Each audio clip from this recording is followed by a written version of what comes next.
오늘 저는요 이제 믿음의 능력이라고 하는 제목으로 말씀을 전하도록 하겠습니다. 마지막 입새라고 하는 여러분 단편 소설을 아시죠? 오헨리의 소설입니다. 투병 중에 있는 한 여인이 있죠. 담벼락에 붙은 담쟁이 덩굴 잎이 저게 다 떨어지면 나도 결국 죽게 되겠지라고 생각을 합니다. 그녀의 말을 들은 아래층에 살고 있는 은퇴한 원로 화가분 할아버지입니다. 너 지금 뭔 소리 하는 거냐라고 그렇게 책망을 해요. 힘내라고. 그런데 어느 날 밤 심한 비바람이 세차게 그렇게 불어댑니다. 아침이 됐을 때 여인은 창문을 이제 향해서 다가가면서 생각을 해요. 담챙이 넝쿨의 잎사귀가 다 떨어졌겠지. 그런 마음으로 그렇게 다가가서 창문을 열고 밖을 바라봅니다. 웬일입니까? 잎새 하나가 그렇게 담벼락에 붙어있더라는 것이죠. 떨어지지 않고. 그걸 보면서 이 여인이 용기를 얻습니다. 격려를 받아요. 야, 저 끈질긴 생명력을 봐라. 나도 이 병 정말 힘들고 어렵지만 나도 끝까지 견뎌낼래. 그래서 마음이 추스려지니까 육신도 버텨낼 수가 있고 나중에는 완쾌되었다는 것입니다.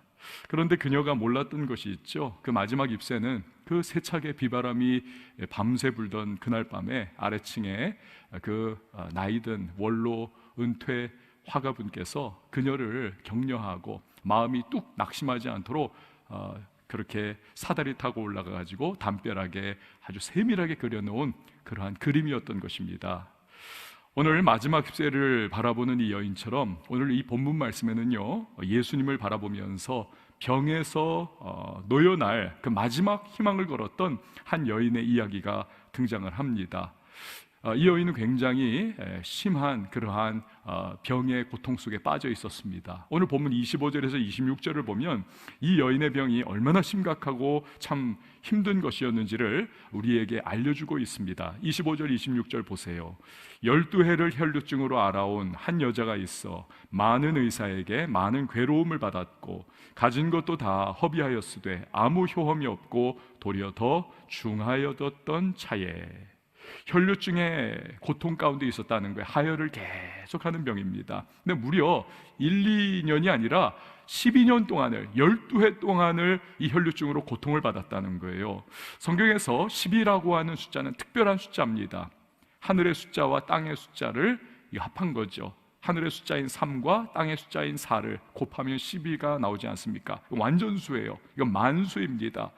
그러니까 마가가 그녀의 12해 동안의 고통 이렇게 세밀하게 다 기록을 한 걸 보면 그녀의 고통, 이 혈루증은 이제는 만수예요.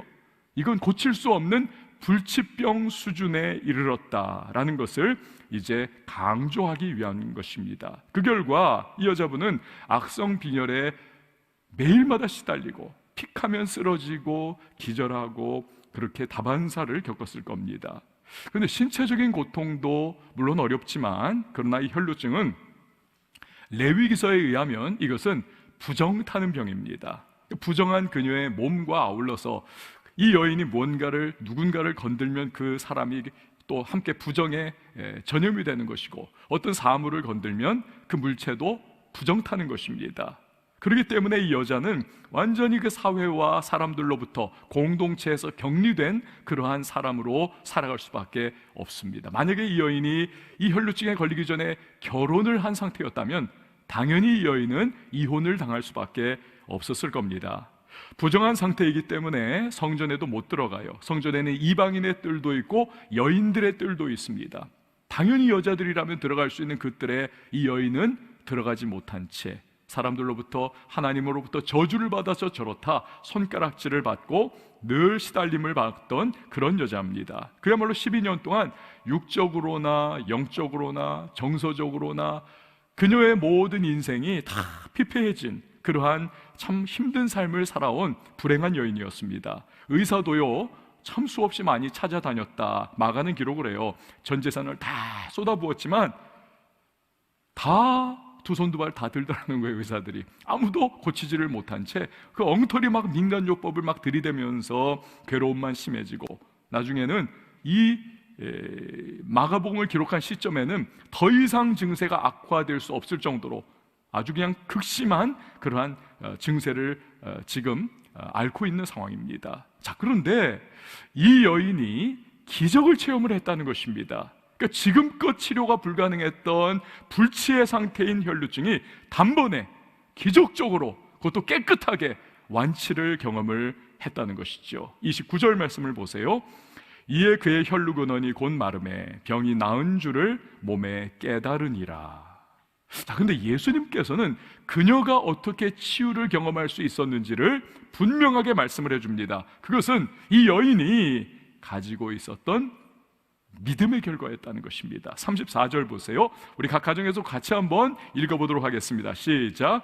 예수께서 이르시되 딸아 내 믿음이 너를 구원하였으니 평안히 가라 내 병에서 놓여 건강할지어다. 아멘.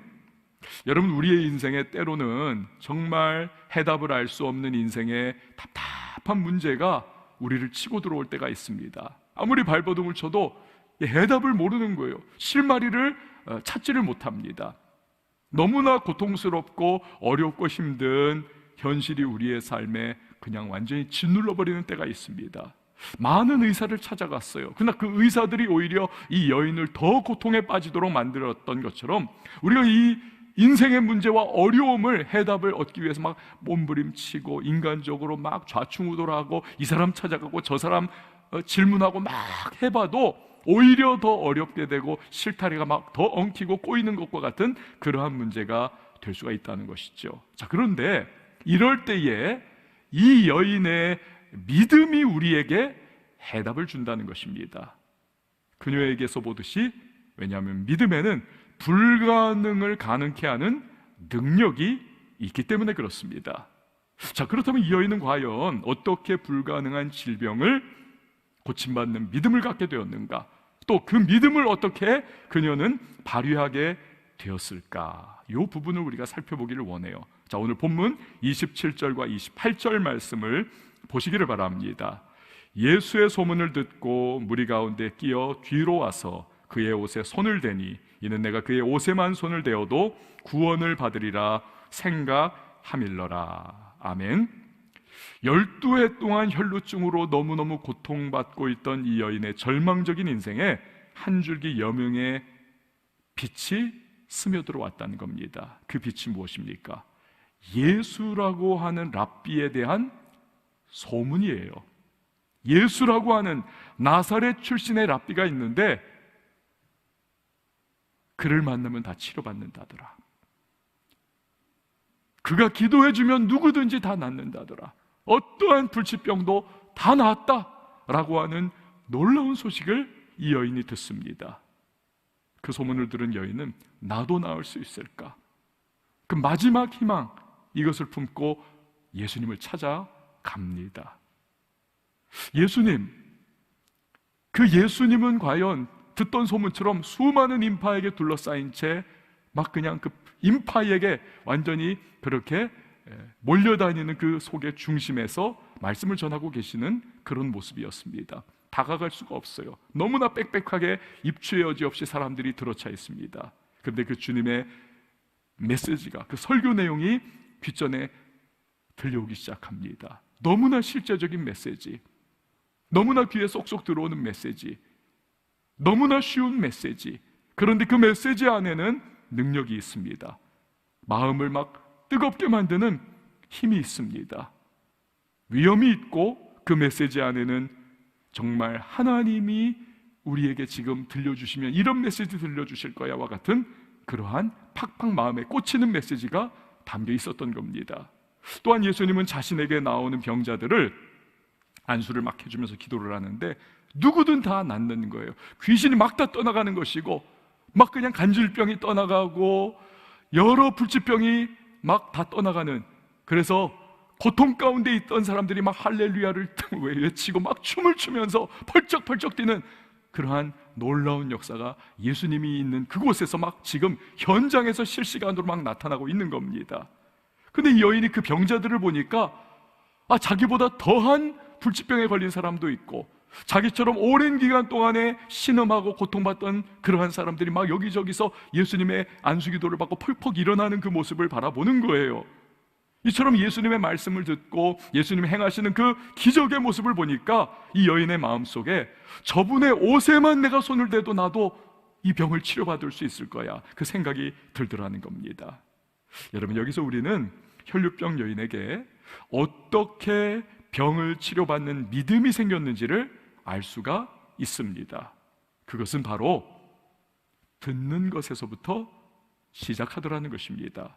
먼저는 예수님이 어떤 일 행하시는 분이라고 하는 소식을 들었던 그 듣는 것, 그리고 드디어 나아가서 그분을 직접 마주했을 때에 자신의 귀에 들려오는 그 예수님의 메시지, 그분의 음성, 그분의 설교 내용, 그 듣는 것에서부터 믿음이 작동하기 시작하더라는 거예요.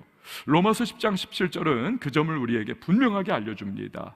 그러므로 믿음은 들음에서 나며 들음은 그리스도의 말씀으로 말미암았느니라. 여러분, 왜 말씀을 들을 때 믿음이 생겨나는 것일까요?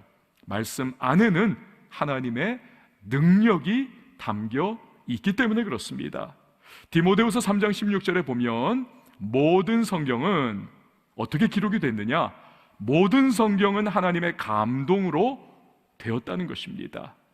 하나님의 감동으로 되었다는 것은 이 성경 말씀 안에는 성령의 능력이 그 안에 담겨 있다는 것입니다. 그래서 말씀을 들으면 우리 안에 막 역사가 일어나기 시작합니다. 말씀을 들으면 우리 안에 막 뜨거움이 일어나기 시작하고 우리 안에 그 말씀이 살아 움직이는 그러한 일이 나타난다는 거예요. 이것을 히브리서 4장 12절은 이렇게 표현을 하죠. 하나님의 말씀은 살아있고 활력이 있어 좌우의 날선 어떤 것보다도 예리하여 혼과 영과 및 관절과 골수를 찔러 쪼개기까지 하며 또 마음의 생각과 뜻을 판단하나니. 이처럼 말씀은 듣는 사람 안에서 막 활동력 있게 역사하면서 불신앙의 생각을 쫓아내고 마귀가 주는 생각을 차단해버리고 인간적인 생각을 깨뜨려버리면서 믿음이 작동하도록 그렇게 역사하신다는 것입니다. 여러분, 교회 10년, 20년, 아니 모태신앙으로 막 엄마 뱃속에서부터 다녔는데 난 왜 이렇게 믿음이 없을까? 여러분, 만약에 그렇다면 자기 자신에 대해서 한번 정직하게 분석을 해보는 것, 평가해보는 것이 필요합니다. 내가 정말 하나님의 말씀 앞에서 그 말씀을 내가 믿음으로 받는 사람인가? 내가 정말 간절함으로 받는가? 내가 하나님의 말씀을 내 안에 정말 채워넣는 사람인가? 듣고 읽고 큐티하고 말씀을 내가 정말 받는 사람인가? 사모하는 사람인가? 여러분, 성경을 한 번도 제대로 이거 뭐 통독도 그렇고 하여튼 내가 주님의 말씀 앞에 나 자신을 정말 드리는 그러한 모습이 없이 내가 믿음이 생긴다. 여러분, 이건 불가능해요. 왜? 하나님의 원리는 믿음은 들음에서 나는 것으로 하나님이 그렇게 작동 원리를 만들어 놓았기 때문에 그렇습니다. 지도 없이 사막에서 목적지를 간다. 여러분, 불가능입니다. 가다 보면 모래 폭풍이 불면 또 방향을 잃어버리고 가다 보면 원점에 다시 와 있어요. 엉뚱한 데 가 있습니다. 마찬가지로 인생을 살아가면서 우리가 하나님의 말씀이라고 하는 정확한 우리를 가이드하시는 주님의 그 인도하심 없이 내가 믿음을 가질 수 있다, 그럴 수 없는 것입니다. 여러분, 이 사부 예배 들으시는 분들 중에도 우리 뭐 장년분들이 계시잖아요.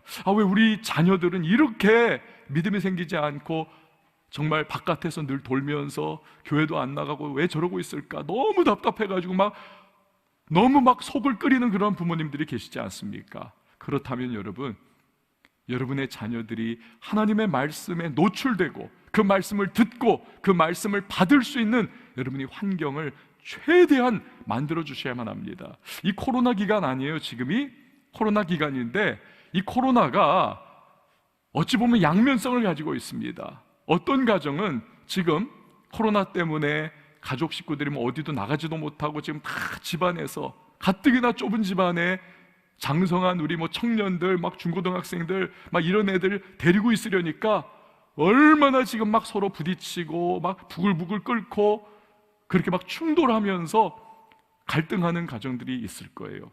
그러나 이 코로나 기간을 오히려 하나님의 말씀을 우리 자녀들에게 정말 노출시키고 우리 자녀들이 하나님의 말씀을 듣고 가까이 할 수 있는 그러한 기회로 지혜를 발휘하면서 그렇게 잘 가꾸어 나가는 우리 가족 식구들, 그런 가정이라면 이때보다도 더 집중적으로 하나님의 말씀을 받을 수 있는 기간이 언제 또 있을까요? 여러분, 코로나가 지나갔었다면 여러분,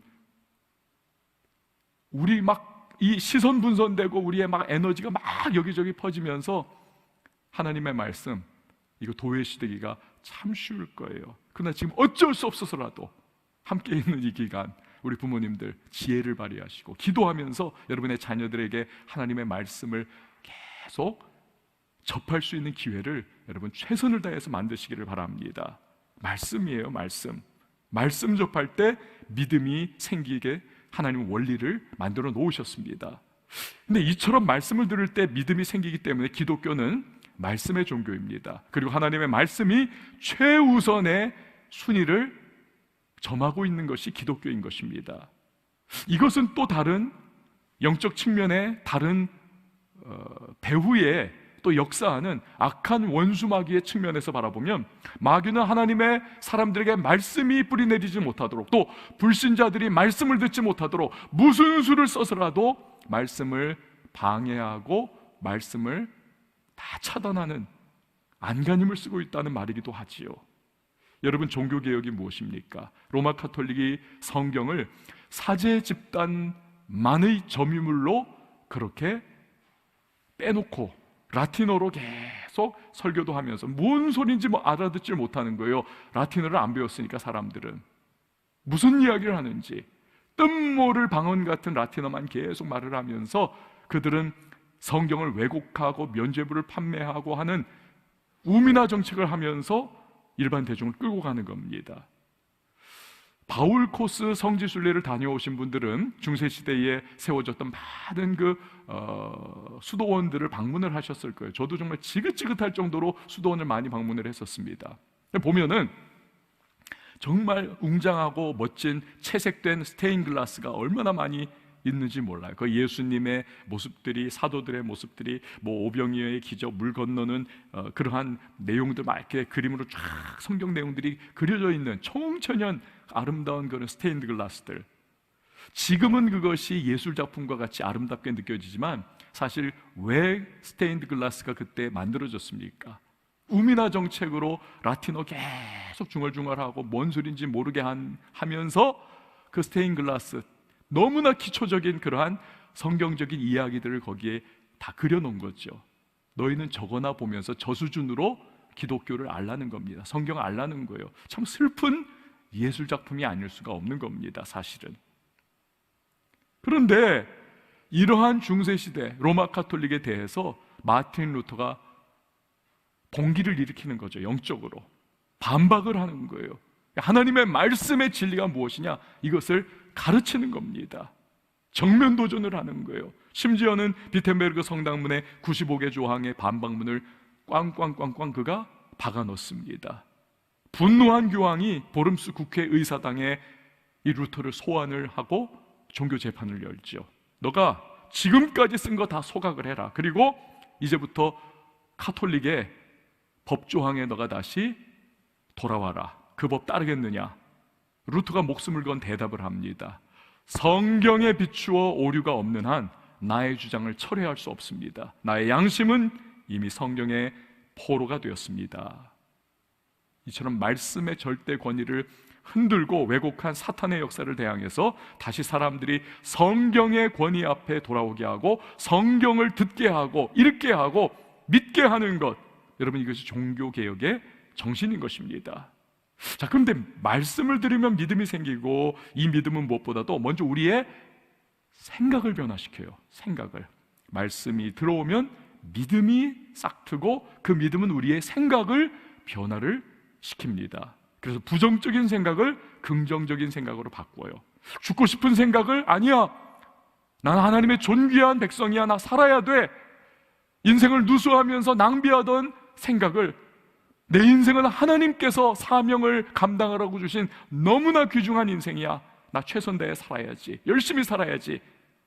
믿음의 생각, 긍정적인 생각으로 막 바뀌어 가는 것입니다. 절망적인 생각을 희망적인 생각으로, 세상 욕심 따라 살던 생각을 이제는 하나님의 뜻을 따라 살고자 하는 생각으로 이게 막 바뀌어지기 시작하는 거예요. 막 바뀌어지기 시작하는 것. 그러니까 말씀이 들어오면 믿음이 생기고, 믿음은 나의 생각을 뒤집어 엎어버리는 겁니다.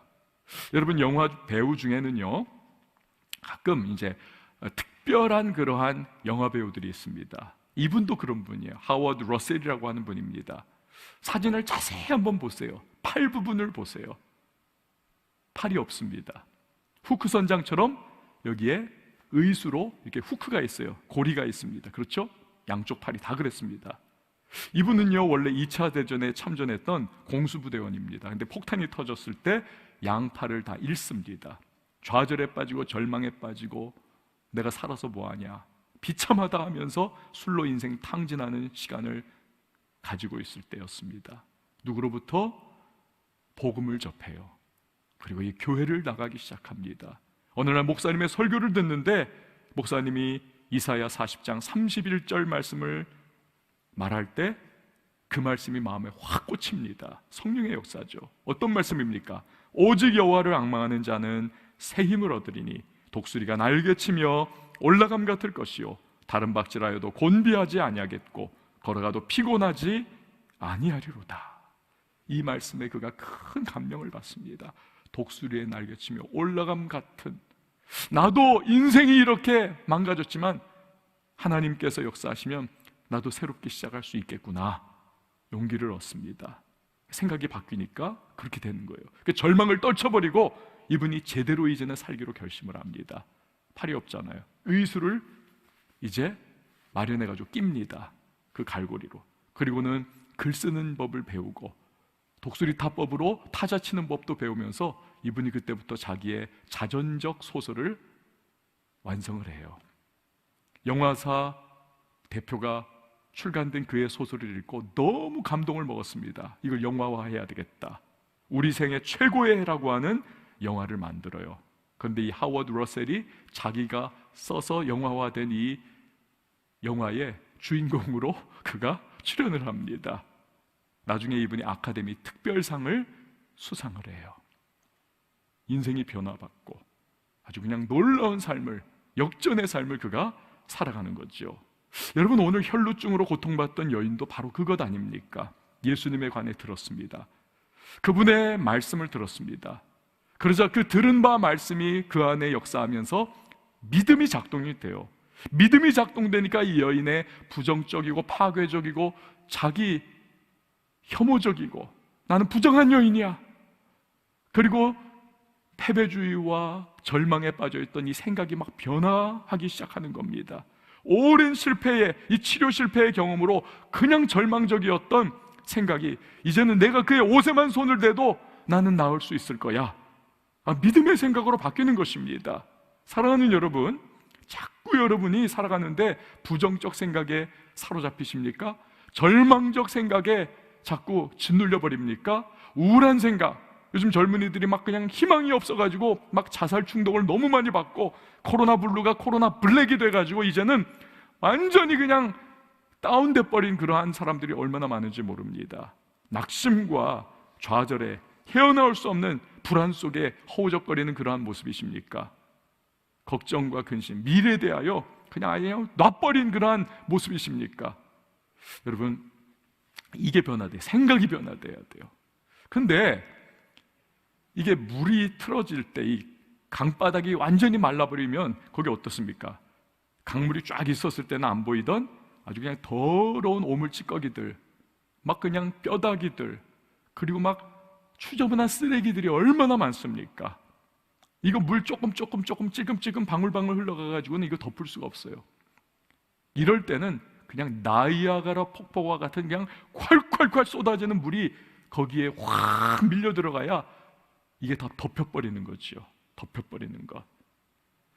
여러분, 우리의 생각 안에 얼마나 많은 부정적인 요소들, 막 그냥 그 강바닥 밑에 침전되어 있던 막 찌꺼기와 같은 것들이 막 부정적이고 파괴적이고 실패와 낙심과 좌절의식 막 이런 것들이 가득가득한데, 이거 여러분 웬만해 가지고는 극복하기 어렵습니다. 이럴 때는 우리 안에 막 나이아가라 폭포수와 같은 압도적인 하나님의 말씀이 우리 안에 들어가야 이걸 덮어버릴 수 있습니다. 믿음이 막 그냥 역동적으로 역사하면서 생각이 그냥 막 뒤집어지는 그러한 역사가 나타날 수가 있는 것이죠. 그러니까 여러분, 자꾸 내가 막 부정적인 생각에 끊임없이 막 끌려 들어가고, 이 마귀가 엄청나게 나를 공격하고 막 죽고 싶은 마음이 나를 사로잡고, 어찌할 수 없는 그러한 낭패의식, 절망의식, 패배의식에 자꾸 내가 노예가 된다면, 여러분 압도적으로 하나님의 말씀을 여러분의 마음속에 막 때려 넣어야 돼요. 막 그냥 콱콱콱콱 그 말씀을 막 그냥 계속 받고, 말씀을 계속 듣고, 말씀을 그냥 암송하고 큐티하고, 말씀을 그냥 막 선언하면서 여러분의 생각 속에 하나님의 말씀을 통한 믿음이 막 역사할 수 있도록 압도적인 경험, 그것이 여러분에게 필요한 겁니다. 그러면 덮어버릴 수가 있어요. 그러면 그런데요, 오늘 이 본문 말씀을 보면 혈루병 걸린 여인의 병이 치유되는 데 있어서 빼놓을 수 없는 결정적인 요소가 있습니다. 결정적인 요소, 이 믿음이 능력을 발휘하는 데 있어서 결정적인 요소, 그것이 뭐냐 하면 행동하는 믿음이어야 한다는 것입니다. 행동하는 믿음. 이 여인이 예수님의 옷에 손을 댔다는 것입니다. 자, 여러분, 이 여인이 왜 하필이면 예수님의 옷에 손을 댔을까요? 다른 복음서를 보면 예수님의 옷의 그 끝자락, 그냥 귀퉁이의 끝자락 이렇게 한 거예요. 왜 그랬을까요? 처음에 말씀드린 것처럼 혈루병은 부정타는 병입니다. 자기도 그렇고 건드리는 대상도 그렇고. 그러니까 이 여인은요, 12년 동안의 이 고질적이고 끊어낼 수 없는 이 부정탄 이 병 때문에 공동체에서 축출돼 버리고, 자기 스스로도 나는 부정한 여인이라고 하는 고정관념이 꽉 사로잡혀 있는 여인입니다. 이거 끊어낼 수 없는 체인처럼 칭칭칭칭 자기를 감고 있는 거예요. 이 부정 탔다는 것이. 이게 사람들 앞에 나갈 수 없어요. 다른 병자들은 다 뭐 암이 걸렸던 뭐가 걸렸던 예수님 앞에 나가서 안수기도 받고 막 펄쩍펄쩍 뛰면서 막 치유받고 막 할렐루야가 난리법석이 나는데, 이 여인은 부정탄 여인이기 때문에 나갈 수가 없습니다. 만약에 그렇다면 돌 맞아 죽을 수도 있어요. 불에 댄 아이가 불만 보여도 이제는 막 도망치려고 하는 것처럼 그럴 수가 없는 겁니다. 이 여자는 난 부정탄 여인이기 때문에. 그러니까 예수님 앞에 나갈 수가 없는 거예요. 이 여인이 할 수 있는 유일한 것은 몰래 예수님 뒤에 가가지고 건드는 건데, 예수님 자신을 건들면 예수님도 이 여인은 지금 하나님의 아들이라고 하는 것까지는 아직 불확실한 상태 아닙니까? 감으로만. 그러니까 예수님도 건들면 예수님도 이거 부정타는 것 아닐까? 그러니까 예수님의 옷 그 끝자락, 겨우 여기를 살짝 만지는 것으로 내가 최대치예요, 이 여인에게 있어서는. 그런데 이것은 아무도 해본 적이 없는 믿음의 시도인 것입니다. 패러다임 쉬프트하는 거죠. 완전히 다 예수님 앞에 나가서 안수기도 받는 거거든요. 근데 이 여인만큼은 내가 예수님의 옷자락만 만져도, 내가 여기까지밖에 할 수 없는데 그렇게 해도 나는 치유받을 거야. 이 믿음, 이게 들어와 있더라는 겁니다. 근데 이것을 이 여인은 실행에 옮기는 거예요. 행동하는 믿음으로. 그 믿음이 예수님이 역사하는, 그분의 능력이 임하는 통로가 되더라는 것입니다. 그래서 무려 12년 동안이나 고통받던 혈류병이 즉각적으로 그 순간 치유를 받는 것입니다. 새끼 낙타가 엄마 낙타에게 묻습니다. 엄마, 우리 왜 이렇게 속눈썹이 길어요? 아, 그건 말이야, 우리가 사막을 걸어갈 때 모래 폭풍이 불어와도 앞을 잘 볼 수 있도록 다 막아주기 위한 거야. 엄마, 그럼 우리 발은 왜 이렇게 넓적해요? 그건 말이야, 우리가 사막을 걸어갈 때 사막에 모래에 빠지지 않고 당당하게 걸어갈 수 있도록 하기 위함이야. 엄마, 우리 등에는 왜 이렇게 못난 혹이 있어요? 그건 말이야, 여기 물이 저장돼 가지고 다른 동물들은 사막 가다가 물 못 먹으면 다 죽는데 우리는 견디면서 사막을 횡단할 수 있도록 그렇게 해주는 거야. 사막에서는 우리가 최고야. 우리는 사막에선 짱이야. 이러면서 막 엄마가 자신만만하게 자랑스럽게 이야기를 했습니다. 그러자 그 엄마의 말을 들은 새끼 낙타가 아 그렇구나, 와 우리가 그런 거구나 하면서 좋아하다가 가만히 있어요. 그러고는 좀 생각을 해요. 이상하다. 엄마한테 물어요. 엄마 근데 우리는 왜 동물원에 있죠? 여러분 지금 뭘 얘기하려고 하는 건가요?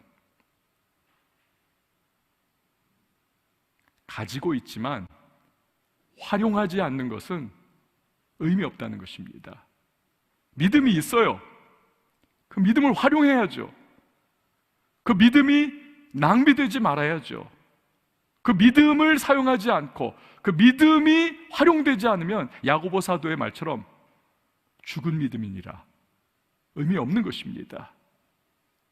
죽은 믿음. 사랑하는 여러분, 우리의 믿음이 행동하는 믿음, 사용되는 믿음, 낭비되지 말고 쓰임받는 믿음, 살아있는 믿음이 되기를 바랍니다. 그 믿음의 주님의 능력의 역사가 부음받는 것이죠. 우리가 히브리서 11장이 소위 믿음장 아닙니까? 믿음의 열전이잖아요.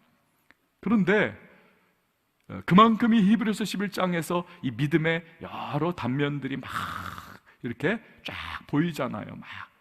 근데 이 전체 히브리서 11장에서 여러분 요절을 뽑으라 그러면 무슨 요절을 뽑겠습니까? 많은 분들이 이제 1절이잖아요. 믿음은 바라는 것들의 실상이요 보이지 못하는 것들의 증거니 선진들의 이로써 증거를 얻었느니라. 1절 중요하죠.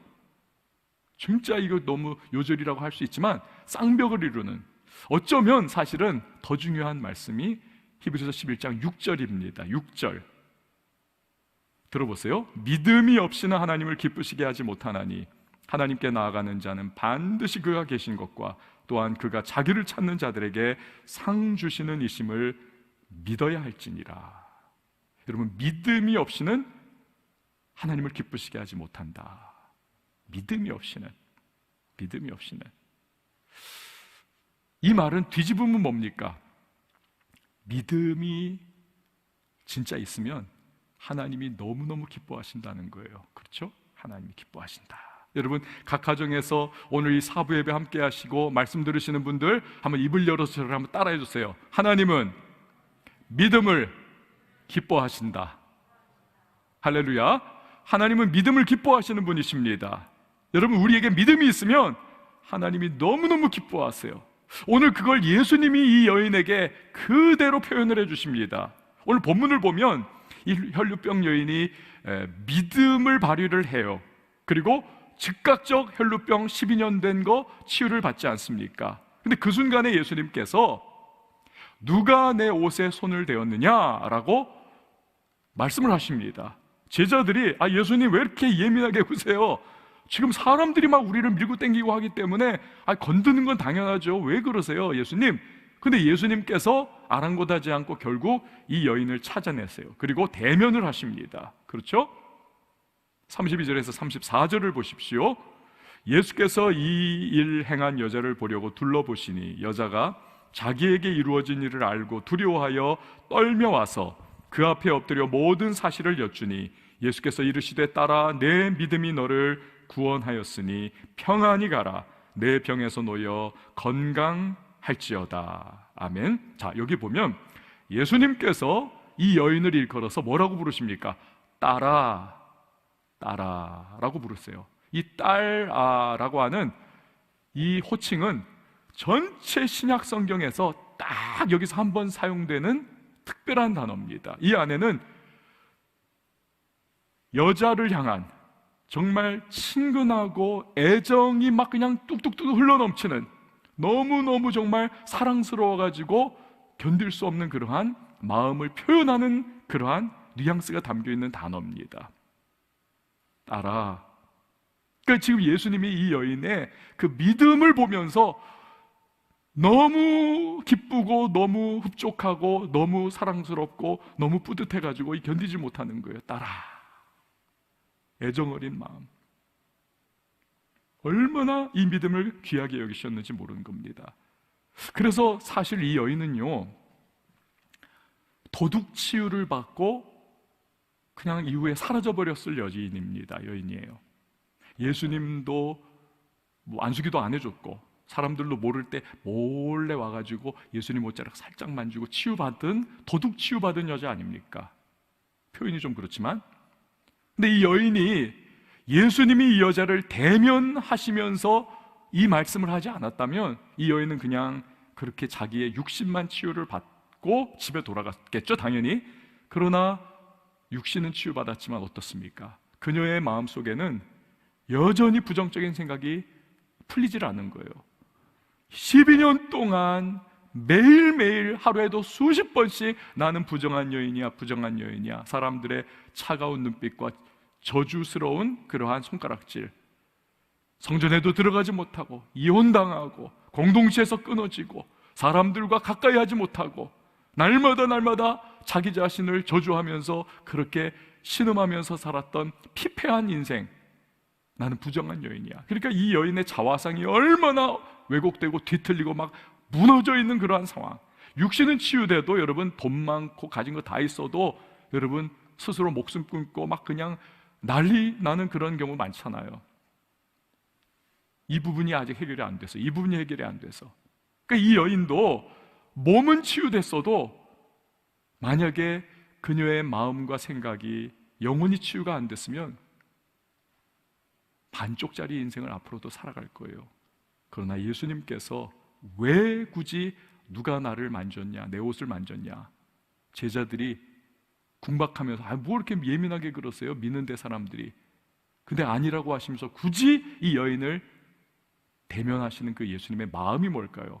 딸아, 너무나 사랑스러운 마음을 표현하시면서 왜 굳이 예수님이 너의 믿음이 너를 구원했다, 평안히 가라, 병에서 놓여 건강해라. 여러분, 이 안에는 이 여인의 육신만 고침받는 것이 아니라 그녀의 정신과 그녀의 영혼과, 아니 전 인생을 하나님의 샬롬으로, 하나님의 온전한 회복으로 치유해 주시기를 원하시는 주님의 마음이 표현이 되어 있는 것입니다. 그래서 이 여인, 그 주님으로부터 얻은 샬롬의 인생을 이후에 평생 누리며 살아가는 것이죠. 사랑하는 여러분, 이 모든 것의 중심에는 그녀의 믿음이 있는 겁니다. 믿음은 하나님의 말씀을 통해서 주어지는 것이고, 믿음이 그 심령에 들어왔을 때 부정적, 파괴적, 깨어진 자화상의 생각들이 치유되는 놀라운 역사가 나타나기 시작하더라는 겁니다. 오늘 이 예배를 드리고 있는 우리 사부 예배자분들, 여러분에게도 말씀을 통해서 올 한 해 무언가 내 안에 믿음이 작게라도 작동하기 시작하셨습니까? 그렇다면 그 믿음을 낭비하지 마세요. 그 믿음을 여러분 누수시키지 마세요. 그 믿음을 그냥 버려서 죽은 믿음 되게 하지 마십시오. 그 믿음을 여러분 붙잡고 활동하셔야 합니다. 하나님의 무언가 부르심이 있다면 거기에 반응하셔야 합니다. 하나님의 무언가 도전이 있다면 그 도전에 여러분 응하십시오. 그리고 그 도전을 따라 나아가십시오. 하나님이 그 믿음 가운데 여러분에게 말씀을 통해서 무언가 삶을 이끌어 가시기를 원하시는 방향이 있다면 거기에 순종하며 나아가시기를 바랍니다. 그 믿음을 통해서 하나님의 놀라운 역사가 여러분의 삶을 통한 주의 계획과 뜻이 능력으로 임할 것입니다. 2020년이 이렇게 마무리되어지는 때입니다. 여러분, 믿음을 제대로 발휘하며 살아왔던가요? 믿음은 들음에서 납니다. 들음은 그리스도의 말씀에서 납니다. 그 믿음으로 다시 한번 여러분 생각을 변화시키시고 활동하는, 행동하는 믿음으로 여러분의 삶에 하나님의 능력이 부음바 될 수 있기를 주님의 이름으로 축원을 드립니다. 이 시간에 우리 함께 찬양하시고 우리 기도할 텐데요, 우리의 절망과 어둠의 시간대에 그러나 하나님의 새로운 역사가 시작이 되는 것입니다. 우리의 포기하는 순간 하나님의 문 열어주시는 은혜의 역사가 시작이 되는 것입니다. 우리 그 마음으로 함께 찬양하시고 기도하도록 하겠습니다. 날이 저물어 갈 때, 빈들에서 걸을 때, 그때가 하나님의 때. 날이 저물어 갈 때, 빈들에서 걸을 때, 그때가 하나님의 때. 내 힘으로 안 될 때, 내 힘으로 안 될 때, 빈손으로 걸을 때, 내가 고백해 여호와. 우리 다시 한 번 더 찬양합니다. 날이 저물어 갈 때, 날이 저물어 갈 때, 빈들에서 걸을 때, 그때가 하나님의 때. 내 힘으로 안 될 때, 내 힘으로 안 될 때, 빈손으로 걸을 때, 내가 고백해 여호와. 주가 일하시네. 주가 일하시네. 주가 일하시네. 주께 아끼지 않는 자에게. 주가 일하시네. 주가 일하시네. 신뢰하며 얻는 자에게.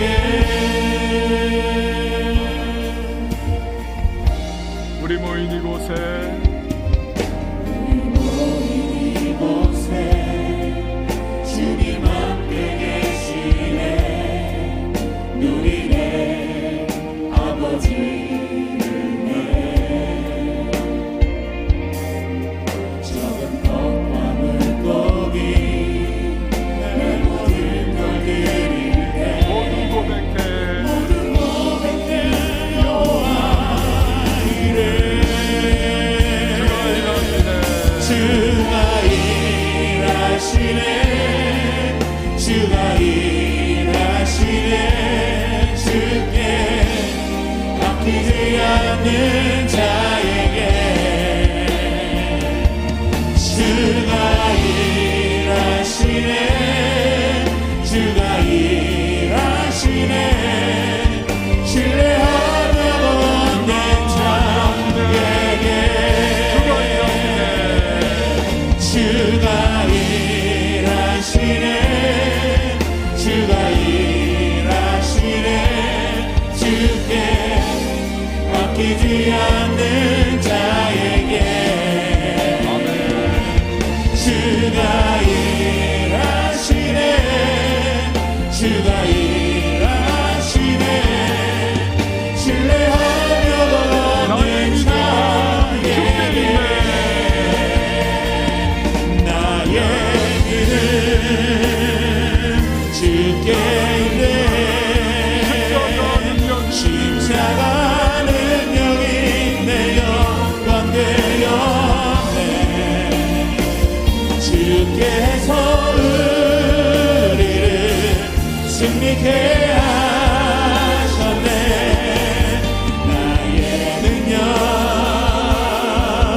나의 소망 주께 있네.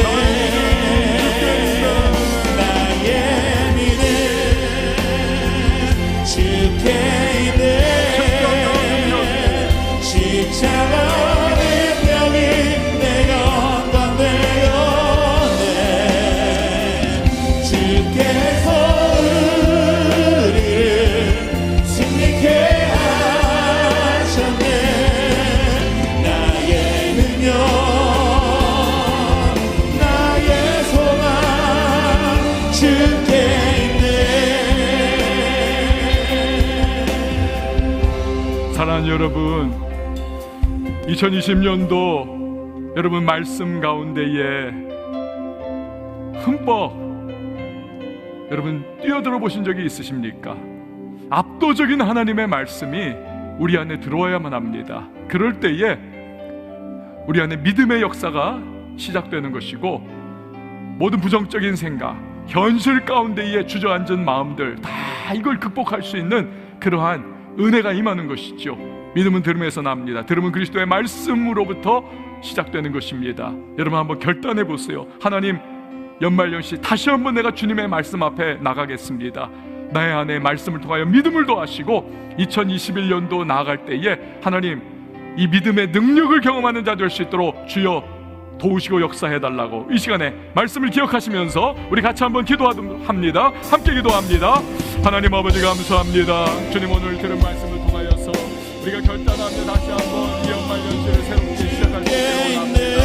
하나님 아버지, 우리가 이 하나님의 말씀을 우리의 삶에 주께 있는 십자가 내 병이 내 영광 되어 주께서 우리를 승리케 하셨네. 나의 능력 나의 소망 주께 있네. 나의 믿음 주께 있네. 십자가 내 병이 내 영광 주께서 우리를 승리케 하셨네. 나의 능력 나의 소망 주께 있네. 하나님 아버지, 우리에게 믿음의 능력이 임하기를 원합니다.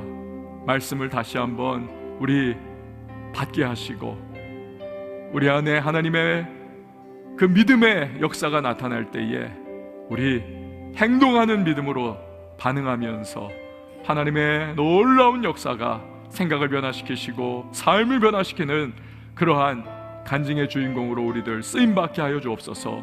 참 힘들고 어려운 때를 살아가는 우리의 청년들, 하나님 믿음의 능력을 체험하게 하셔서 모든 불가능과 모든 자기 파괴적인 생각들과 모든 내 앞길에 삐뚤어지고 왜곡된 정체성과 자화상, 주님의 말씀을 통한 믿음 그리고 생각의 변화를 통하여서 하나님의 우리를 향하신 계획과 뜻, 그 길을 걸어가면서 우리의 삶에 어떠한 하나님의 역사가 임하는지를 우리 체험하고 증거할 수 있는 간증의 주인공들로 쓰임받게 하여 주시옵소서. 예수님의 이름으로 기도합니다. 아멘.